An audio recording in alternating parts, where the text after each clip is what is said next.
дүңгүрөп эле иштеп атты да, аябай сонун болуп элечи. Бирок ошого жараша проблемасы дагы аябай көп болчу. Эми жаш 20 жаштамын. Кандай башталды? Мерс 124-чү. Жумуш сам по себе кызыктуу болчу. Казино жүрсөк. Провал болду? Провал болду.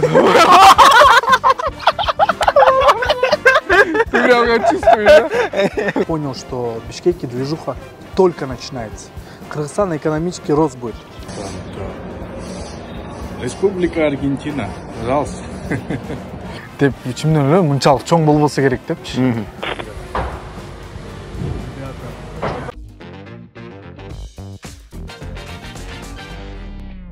Салам алейкум достор. Биз азыр Дубайдабыз.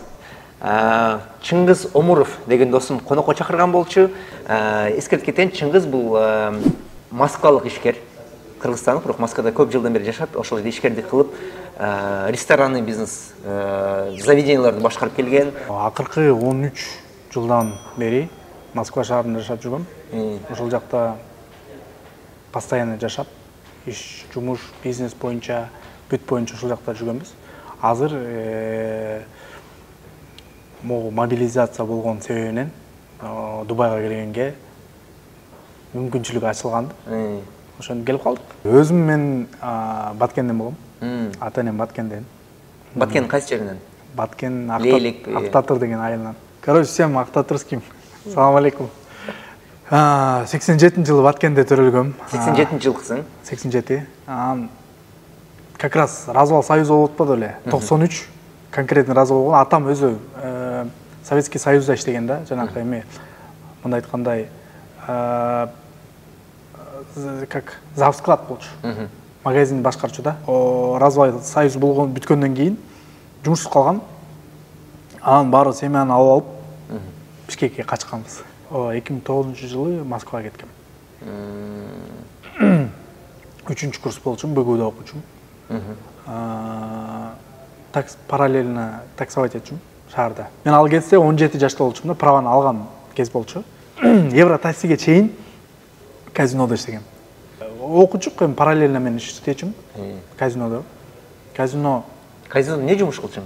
Дилер болчумун. Дилер? Жанакы рулетка, покер тапшырып, ошол жакта аябай жакшы жумуш болчу. Ошол запрет болуп казинолор жабылганда мен таксиге кеткем да. Ошо казинодан иштеген акчама машина алган болчумун. Ошо машина менен Евротаксиге кирип, эми жаш 20 жаштамын. Кандай машина алдың? Мерс 124-чү. Жумуш сам по себе кызыктуу болчу. Казино жүрсөк. Мындай айткандай, кандай адамдар келет, банкирлер келчү, ар кандай крутойлордун баарын ошол жакта көрчүк да. Биз мына казино тармагын там идеализировать кылып айтабыз достор. Ошол учурда жаш бала үчүн бул өзгөчө бир тажрыйба болгон кез деп ойлоп кетем да. Айлык канча чыкчу, и аванс канча чыкчу? 250 айлык чыкса, где-то 250 чийби. 300 чыгып калчу, ар кандай болчу. Ошону 450, 550, 600 долларга чейин тапчу экен. 450 эң ылдый болчу. А так 600-дөн 700-гө чейин, 800-гө чейин. Ал кезде кыргызский паспорт менен көп жакка албачу да. Себеп дегенде алып аткан адам сен үчүн документ жасашың керек. Ошол себептен Марокко Головняга көп болчу. Ошол себептен кыргызский паспорт. Ал кезде гражданствоны алыш 3 айда алчу кыргыздар. Если кыргызский гражданин болуп келип алып туруп подавать этсең, российский гражданствоны 10 000 рубльга 3 айда берчү. Мен бир жолу угуп калдым. Если окшош адам тапсаң өзүңө, ошон паспорт менен жумушка кирсең болот депчи. Бир жолу жатам деп кой. Айла жок, уже карызга батып калгам. Анан бир күнү жаныма семейный пара көчүп келди. Аял мен күйөө, мына жанымачы. Мынтип карасам, күйөөсүн карасам, жаман мага окшош экен. Жок, бирөө айтып калды, короче, могу гражданствосы бар экен деп калды. Мындай карасам, мага окшош экен да. Жанына отуруп алып сүйлөшүп, ушундай каякта иштейсиң сен, могу жерде иштейин дейт. Короче, өзүмдүн ситуациямды түшүндүрүп бердим. Айттым, короче, жумуш жок болуп атат. Паспортун берип турбайсың, барып жумушка орношуп келейин десем, макул деди. Ага чейин жанакынын историясын жаттап алгансың да. Ким каяктан Новосибирсктен паспортун алган болсо, Новосибирскте, короче, опыт вообще, короче, мощный. Вот. Опыт бар, официант болуп иштегем. десем. Болосом официант болып өміріңде иштеген емессің? Жоқ, өмірімде иштеген емеспін. Короче, бардым, короче, істелеш. Мақұл деді. Стажировка андай ертең шығып берле. Қандай шығып берле? 3 ай болды, жұмыс жоқ дегем. Шығып берле. Бирок силер стажировканы как положено өтүшүңөр керек, 1 ай. Хорошо дедим. 1 айда пока 9000 рубль төленет деді. 1-2 жыл паспорт керек болот, атай. Он сказал, все. И ошентип Сатыбеков, фамилиясы Сатыбеков болчу. Садык беле, аты орусча Саша болгансың деп кой. Садыбеков, Садык. Чоң разычылыкты азыр мына сөздөрдө болуп кетти азыр. Сезип кеттим мен даже. Ты, короче, мындай айткандай эмесиң да, ты, короче, нарушаешь правила. Ты, короче, преступник. Но никто об этом не знает. А представь, если мындай айткандай на законном основании ты через другой паспорт устроился, трудоустроился, получаешь зарплату, еще работаешь. Мындай айткандай это типа статья, по идее, чисто чейвыга иштечүк да. Ошол эле 9000 эле айлык калчу, калганы чейви болчу. Бирок аябай жакшы. 2000, 3000, 4000ге чейин күнүндө тапчык да. Чейвиден эле Рубль. Ал кезде доллар 30 болчу. 3000 рубль алсаң, 100 рубль, 100 доллар тапкандай болсун. Комната. Үч комнатный квартирада комната. Комната сен. 4000ден 16000 төлөйсүң. Комнатага мындай жатканда эч ким баз албай калат. Төртөрүн катар менен. Эшик жап дегенде мындай. Мына жаткан жеринде мына кылтыр эшик жап турган. Ошо комнатада жатабыз, анан бир күнү кыргыз балдар да. Ар ким ар кандай иштейт. Бирөөсү фудкортто иштейт, бирөөсү анан бир бала, жаш бала. Мен эртең собеседование барам деп калды. Жумуш издеп аткан. Ал жумушта издеп жүргөн бала. 91-жылкы. Анан мен официант болуп жүрөм, бирок мага жумушум жакпайт да. 2 через 2 иштейм да. 2 күн свободный. Ага айттым. Сен мен барып келейинчи дедим. Мындай эле чисто мындай ради интерес эле. Не жумуш экенсиң? Риэлторский экен, короче. Барасың, офиске барасың. Офистен барсаң, короче, офисте иштейбиз, короче, квартиралар тапшырабыз, анан тип койдум. Ничего себе деп койгом. Кандай жумуш экен бул депчи. Барып келейинчи сен мен чисто мындай, чтобы тебе не скучно было деп. Жанына барып алдым. Барсам, как раз Нургүл эже. Она на самом деле очень сильно тоже повлияла. Ошол кезде мен жашоомга. Нургүл эже ал компания иштеп аткан айым болчу. Кайымова. Нургүл Кайымова эже бир өзү жеке агентство ачып атыптыр. Ачыптыр уже. Анан команда чогултуп атыптыр. Анан ошол бала, жанындагы бала, ошонун собеседование баратып, мен да кошулуп барып калып, метродон чыгып баратсак, эже тосуп алды өзү. Жүргүлө балдар азыр. Офиске барабыз деді, офиске бардык, олтурабыз. Олтурсак, балдар азыр. Собеседованиядан алдың мен силерге мындай деп кетейин деп туруп. Компьютерин ачты дагы, как раз 4 бала чогулуп калганбыз. 4-өбүз компьютерин ачып туруп, секретти коюп берип койду. Эже айттым, короче, не кылыш керек эже десем. Биринчиден могу китепти окушуң керек деди. Я и деньги деген керек. Я и деньги? Сайдмурат Давлатов. Параллельно бизге айтып атат, китептерди окушуңар керек, силер аң сезимиңерди алмаштырышыңар керек. Мышлениеңарды өзгөртүшүңөр керек, силер мындай болушуңар керек деп бизге түшүндүрөт да күн сайын. Экинчи китеп «Думай богатей». Наполеон Хилл. Ошол кезден кийин Наполеон Хилл мен мындай айткандай настольный китеп болуп калды да. Провал болду? Провал болду. Ты прямо чувствуешь, да? Провал болду, потому что оңолбой койдук, короче, акча таба албай койдук. Ошон мен баары жанакы агентство уже жалбар атат да, уже болду. Уже бири-бирибизди карабайбыз, не болуп атат, кимде клиент бар, кимде клиент жок, эчтеке жок да. Анан башка параллельно башка жумуш издеп баштадык. Ал кезде уже бир тажик менен дос болуп алган болчу. Аябай грамотно ушул жакта эме бамылканы бүткөн болчу. Анан ал мен жанына жүрүп алганда 85-жылы. Анан айттым, жүр башка жумуш табалы. Башка жумушка бардык. Короче, ошон менен Нургүл же айтты. Сен анда башка жумуш издесең, эми уже акча жок, ачка калган кесип болчу да. Башка жумуш издесең анда квартираны бошотуп чыгып кетишиң керек деди. Анан эже кичине жумуш таап алайынчы, кичине эме кылып алайынчы десем болбой койду. Квартираны ошол эже силерге сыймайт экен. Чыгып кетесиң деди. Макул 2-3 күн квартира берип туруңуз, квартира таап алайын десем, жок, азыр чыгып кетишиң керек деди. Анан айла жок. Сумканы чогултуп алып, акыркы жолу келип сурасам болбой койду. Анан айтты, Чыңгыз, мага рахмат дейсиң деди. Какта рахмат, набар тарынып калсың. Анан кышында эшке чыктык. Эшке чыгып алып, квартира барганга месте жок. Бир жолу бир досума, доски квартира сыймайт экен болчумун. Шаардын сыртынан. Ошого чалдым. Кандай жашасың десем, жакшы дейт. Көчөдө калдым десем, келе кой деди. Бардым. Анан ошол менен жүрүп дагы бир эже тоже эже менен жолугуп калып, партнер болуп калдык экөөбүз. Типа партнер. Ал эже документтер менен иштечү экен. Анан мени как потенциально. Движуха экен да? Да, движуха. Короче, бир машина келет, такси келет, таксилер көп да. Любой жактан эле шук дегенде такси келип калат, отурат. Вьетнамдарга барат, Вьетнам визасын жасайт, бирөөлөргө регистрация жасайт. Кыргыз эже. Аябай ушу эже, Бактыгүл деген. Эже айтты, короче, көз иштешебиз, менин квартирама көчүп кел, 2 комнаттын квартира сыймайт этип жашачу. Бир комнатасына мен, бир комнатасына өзү жашачу. Мен бир комнатасында жанагы тажик экөөбүз кирип алганбыз.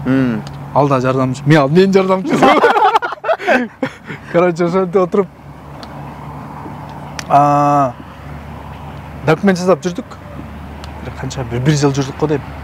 Бир жыл жүрдүк, пока уже аябай эже общий финансист эже болчу, эже главный болчу. Мен жанында эле жүрчүмүн, мындай айтканда. Машина алдык. BMW семерка. Литовский. Арзан эле келчү. Канча келчү? Бул эгер жаңылбасам 2011 жылдары окшойт. 2011. Андан кийин ошентип, короче, 2 жыл өтө элек, 2 жылга баратат да. Анан ал жактан, короче, чото ал эже менен чырт чатак болуп кетип, короче, экөөбүз ажыраштык.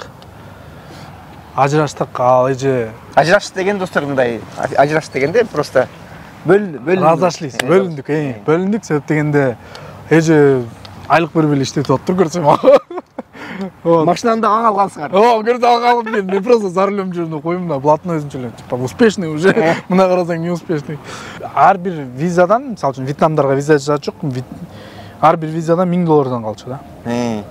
Бир жазганда гражданство кылып берчү. Виза. Жөнлүү виза үчүн. Виза бербечү да, ограничение болчу. Бир жылга. Примерно мен оюмча бир кармаганда жок, күнүнө 10-дан 15-20га чейин. Вьетнам эмес мындай, биздин кыргыздар келчү. Аларга арзаныраак $1000 эмес. Жок, аларга мындай эле мелочь. 8.000, 10.000 рубль. Жок. Бир регистрациядан 500 рубль калчу. Ошондо айына жок дегенде бир 200 миң тапчу да. 200 миң рубль,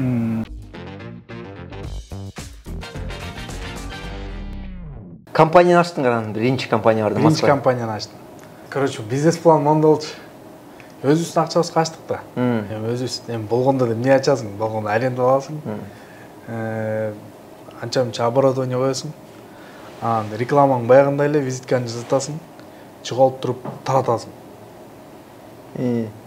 Кыргыз, узбек, тажик, болобу. Мындай айтканда мигранттарга целевая аудитория таратчук.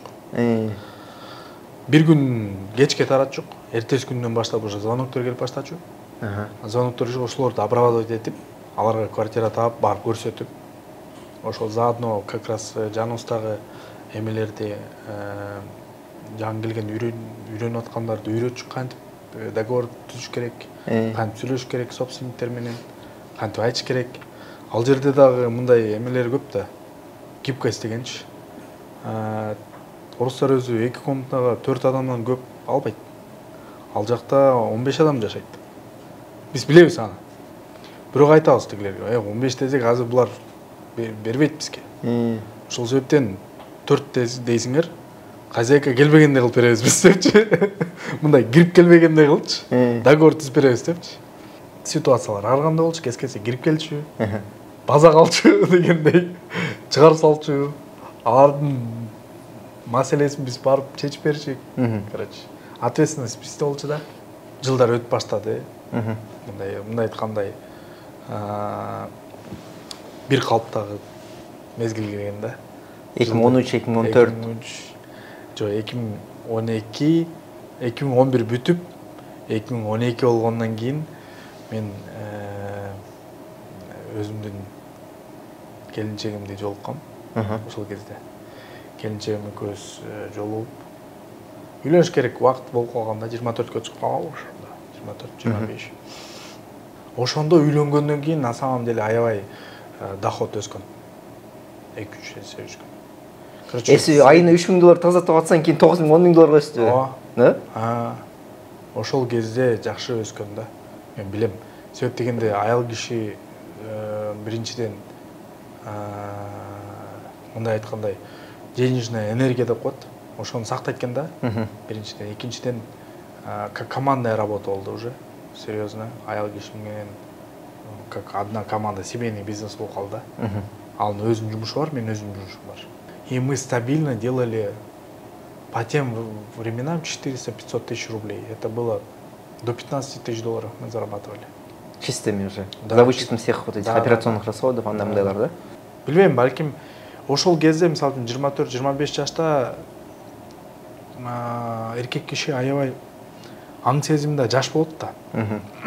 Мындай айткандай, подростоксуң да, мындай 25 жаштагылар еще молодые, может быть, там за исключением анча-мынчалардыкы болбосо, еще молодые. Үйлөнгөндө уже адамдын аң сезими башкача иштеп баштайт.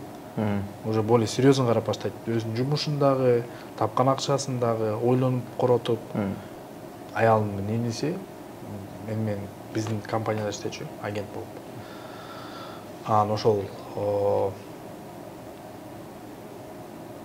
Ошол иштеп жүрүп айткан, короче, квартираларды биз снимать этип туруп, квартираларды посуточно тапшырабыз. Мурда тапшырганбыз деди. Ошондой бир бизнес болгон экен, бир орустун колунда иштеген экен. Ошондой, короче, бизнес проект предлагать этип калды. Второй параллельный бизнес болду, анан кийин экөөбүз барбершоп ачтык. Барбершоп жаңы келген болчу. Барбершоп экөөбүз более-менее. Бул канчанчы жылдар болуп калды? 2015-тер, 2016-лар окшойт анда, 2016. Барбершоп ачкандан кийин экөөбүз анан ресторанный бизнес кылабыз дедик. Наора. Бир, короче, бир клубка барып, корпоратив болот, өзүбүздүн сотрудниктерге. Ошол кезде бизде уже канча 20-га жакын, бир жерде 40-га жакын сотрудник болчу да. Жетигенде? Жетиген, анан берки общий сотрудниктердин баарычы. Биз уже посуточный квартираларда айтылганда да. Ошолор менен бир ночной клуб бар. Ночной клуб, ресторан сыяктуу, дискотекасы менен. Короче, эс алып атып көрсө, ушундай азиатский клуб экен. Аны көрүп алып туруп, анан экөөбүз ушул жерде бизнес план пайдаланган, клуб ачканбыз. Ресторанбы же клуббу? Клуб. А барбершопту иштетип калган? Биз үйрөндүк ошондой элечи, ачып, бизнести ачып, иштетип коюп, анан дальше параллельно эме кылганчы. Ошентип уже клубду ачканыбыздан кийин ошол кезде мен блог баштагам.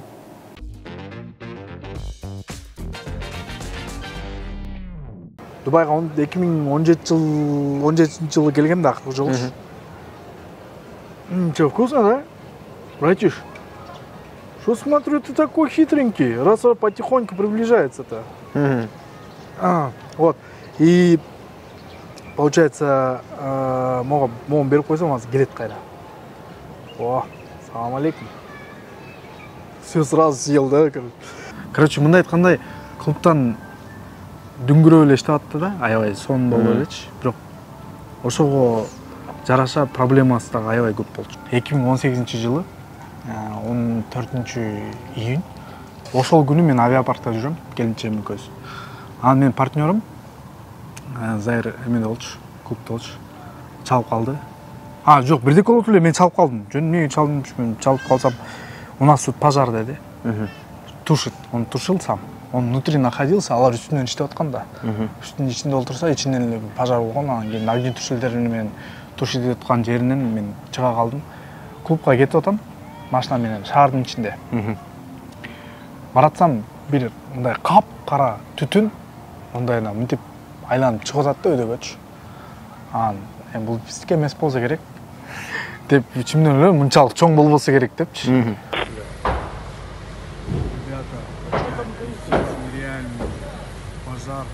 Жолдорду бүт жаап салган, скоройлар, бүт полицейский, баары келишкен. Өрттөнүп атат. Өрт уже өйдөгө чыгып, уже катуу болуп кетиптир да. Шоковое состояние. Зайыр келип калды, көзүнө бирдеке кирип кетиптир ошол өрттү өчүрүп аткандачы. Анан машинага отургузуп туруп эле больницага алып бардык. Больницага алып киргизип туруп, ошол кезде блок снимай деп аткан болчу. Камераны коюп туруп, ушундай болду. Клуб өрттөнүп кетти депчи. Анан ойлонуп атам да. Биринчи любой эле ар бир эле адам ойлойт да, андай болбосун жашоодо, бирок болгондо дагы биринчи оюңа эмне келет экен? Эмне себептен мен менен болду депчи. Эмне себептен вот миллион адам, Москвада 20 миллион адам жашаса, именно мен кылып аткан жумуш ушундай болду депчи. Звонит мне собственник помещения, который дал мне это помещение. Өзү Майамиде жашачу. Чалды. Чингиз, ты же понимаешь, что ты отвечаешь за это? Ты понимаешь, что ты должен восстановить? Пусть горит это, но ты мне восстановишь. С издержками? Ну, короче, полностью восстановишь. Ар айдын издержкасы канча кетет арендалар менен бирге? Об этом речь чуть позже пошла. Уже юристтер менен да алчу. Юридический жактан. Ал мага айтты да, мен айттым, конечно, да. Я восстановлю. Поставил трубку. Айла жок, эмне кыласың анан? 22 миллион имущество плюс ремонт полностью. Мындай айтканда где-то 30 миллион менен вопрос чечилмек да. 500 000 доллар. 500 000, 600 000 доллар болуп калган. Андан көрө дуктан түшпөй барып тренировка барып келейин дедим. Тренировка бар. Ошол кезде мотивационный, өзүм канал мотивационный. Бизнес боюнча, мотивация боюнча күч берип элдерге, көргөндөргө мындай жол үйрөтүп деген ошондой канал болчу. Анан сразу камераны алып туруп тартып баштадым, короче. Менин клубум кече өрттөнүп кетти. Ысыгында. Бүгүн мен билбейм эмне кылам. Бирок мен азыр тренировкага барам. Тренировкага барып, келатып кайра жазып атам. Болот. Кандай болсо дагы бизге келген, пешенебизге түшкөн кыйынчылыктарды биз өтүшүбүз керек. Самый главный эмне жакшы болду, эч ким пострадать эткен жок да. Ошол жагы эң жакшы болду да. Мындай айтканда юридический ответственность, мындай айтканда уголовныйга өтүп кеткен жок да. 2 ай деген. 2 айда восстановить этим деген. 2 айда, короче, тургузам деген, бесплатно туруп турсун депчи. Ровно 1 айда, 1 ай, 30 күндө ачылдык. Ошол жерде. Жаңы клуб менен. Ошол ачылыштан деле акча түшөбү негизи? Во время открытия тоже продажалар болобу? Негизи кандай болот? Конечно, продажа. Как положено, по меню ты заказываешь. Конечно, как? Ты же по меню заходишь, ты же не бесплатно кушаешь, братан. Был бизнес, я не знаю, кто-то делает бесплатно. Вот, открытие, давайте все, отдыхайте, бесплатно все. Нет, клуб это клуб не про это же. Клуб платить надо, братан. Если ты хочешь в клуб, как говорится, да, плати. И ошентип келип туруп 1 айда ачылдык. Бильярдный менен клуб чагына баарын бириктирип сен 2 миллион рубльга аренда алгансың. Бул 25 000 доллардын тегерегинде. Жок, 2 миллион эмес. Канча эле? Коммуналка менен где-то 1,5 миллион чыкчу. 1,5 миллион. Бул канча доллар канча болот эле? 25 болсо керек. 25 000 болот тегереги. 25ден 30га чейин да. Адан тышкары на содержание команданын өзүнө канча акча кетчү? Зарплатный проект где-то 1 миллион 200дөн 1 миллион 400га чейин болчу. Ал дагы 20 000 доллардын тегереги. 20 000 доллар. 45 000. Дагы? Андан соң продукта общий фудкост деп коет. Продуктовый расходтор. Оборот, мисалы үчүн 100 000 доллар оборот кылсаң, 1 айына 100 000 долларга товар сатсаң, ошонун 30%, 25% эме болот да, Сырье. сырье деп коет. Продукты, алкоголь баары кирип вообще 25%. Ошондо где-то мы делали, наверное, где-то оборотка была $100 000 болчу айына.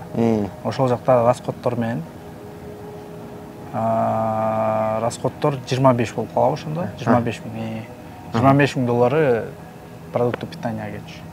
Короче, точка безубыточности деп коет. Где-то бир 6 миллион болчу да. Ошондо $75 000 обязательно расходдун бар эле ар ай. Биринчи ачылгандачы ошол 2 ай алдын биринчи ачылганда ошондо деле ошондой эле $75 000 менен. $80 000 чейин минимум $80 000 обязательство. Если анча акча түшпөсө, придется докладывать с кармана. Риски большие были. Кимге канча зарплата төлөш керек, кандай концепция, шоу программалар, кимди концертке чакырыш керек. Биздин жылдыздардын көптөрү эле бизге келип ыйлдачу да. Мебек Атабеков канча бир 4-5 жолу келип кетти. Шоу Ирина Кайратовна келип кетти ачылганда, жанагы чоңду ачканыбызда. Кимдер Улукман апа келип постоянно келчү. Короче, мындай айтканда казактардын ырчылары келчү, Артур Райм деген. Бизге целевая аудитория либо казактар, либо кыргыздар келчү да. Потому что азиатский көп болчу Москвада. Вот. И ошентип олтуруп аягында я уже потерял, очень много энергии потратил. Ошондо я ушел в эзотерику, духовное просветление больше ушел. Поехал на Бали, 2 айга, Балиге кетип калдым, короче, 2 айга. Семьяны алып, 2,5 айга кетип калдым. Но тут бац, короче, объявляется специальная военная операция. Никто не хочет инвестировать в Москву. И мы тоже решили уехать в Дубай. Я решил, по крайней мере, уехать. Клуб остался в висячем положении. Кандай компаниясынан келгенден кийин? Ошо апартаменты, баягы эле апартаменттер, жетиге недвижимость по-дубайски. Анан кийин ошого инвесторский виза жасадым. Бүт семьямды көчүрүп келдим. Көчүрүп келгенден кийин эме болду. Мен, короче, үчүнчү балам төрөлүп атканда мы хотели родить в Аргентине. Если в Аргентине рожаешь, оказывается, дает гражданство.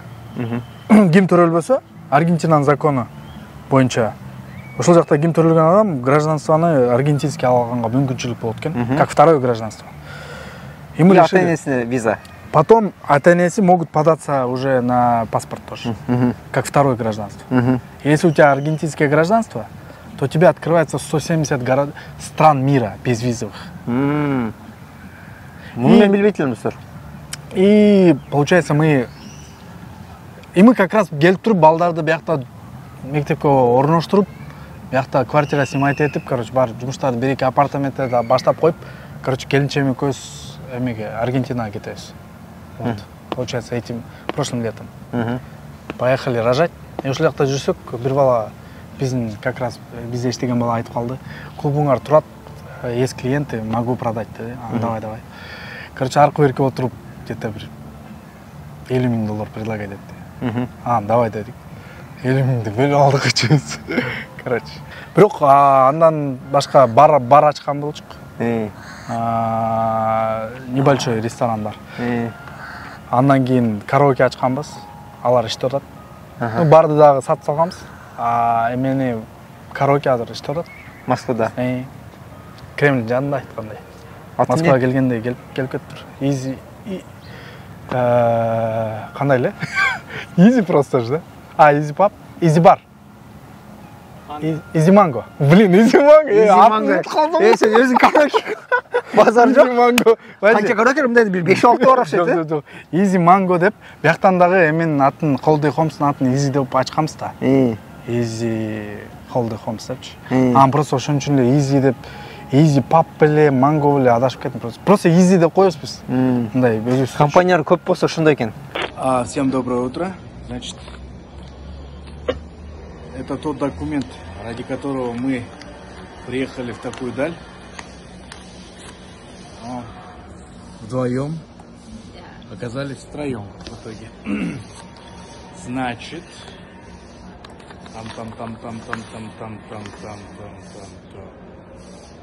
Республика Аргентина, пожалуйста. Если бы 10 лет назад спросили бы меня, сказали бы мне, у тебя, ты поедешь третьего ребенка рожать в Аргентине, переедешь в Дубай, десе, я бы не поверил. Но ждали, потом родилась Адилья. Потом месяц мы ходили документы. Бир ай до ожидания жүрдүңөр, и бир ай төрөт болгондон кийин дагы бир ай жүрдүңөр ал жакта, 3 ай жүрдүк да вообще. 3 ай. Уже балдар мектепке барат. Сентябрь уже. Сентябрдын Силер жайына кеткенсиңер. 5-inde төрөлөт. Сентябрда балдар мектепке барат. Короче.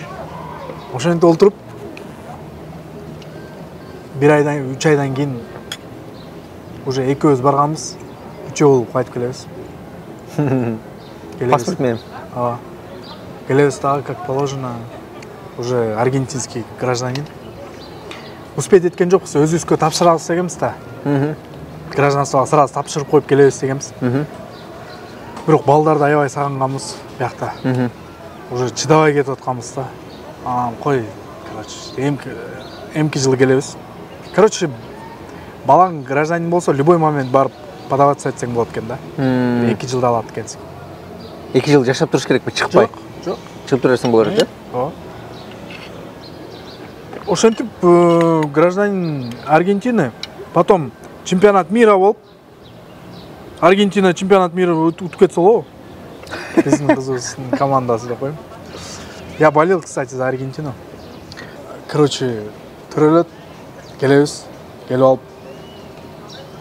Ошондон кийин убакыт пайда болду уже. Мен полный бизнести аутсорсингге, мындай айтканда, дистанцияга өткөрдүм. Анан кийин бакыт Полный бизнес деген кайсы Москвада бизнестерде анан бакыт тарттырдым. Анан айттым, давай блог жаза алайм кичине мындай. Жумуш кыла алайм. Эми иштейли. Пару проектов, бизнес-проектов хочу заниматься в Бишкеке работать. Приехав в этом году, я понял, что в Бишкеке движуха только начинается. Кыргызстан экономический рост будет. Особенно туристический жака, мен оюмча көңүл буруш керек. Потому что у нас есть куда поехать, где отдохнуть. Зимой, летом. И вообще население растет же. Население растет. Город расширяется очень сильно.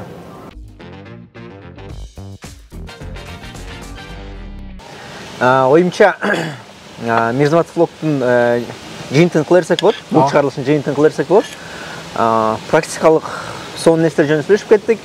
Чыңгыздын көз караштарын, ошол эле лайфхак, инсайттарды дагы кызыгып көрөм десеңиздер, өзүнүн каналынан көрүп кетсеңиздер болот. Ошол эле Омуров Life. Бул влог эмес, бул Омуров Life. Жашоосу жөнүндө жана көз караштары жөнүндө сонун инсайттарды, сонун чыгарылыштарды тартып кетет деп ишенем. Ал пышып жатат, 2-3 чыгарылыш пышып жатат. Көбүнчө орус тилинде, бирок кээде кыргыз тилинде да болуп калат экен. Негизинен биз бул чыгарылышты жыйынтыкта берсек болот окшойт. Биз болсо сиздер менен кийинки чыгарылышта көрүшкөнчө достор. Дубайда жүрөбүз. Дубайдан салам баса. Чоң рахмат.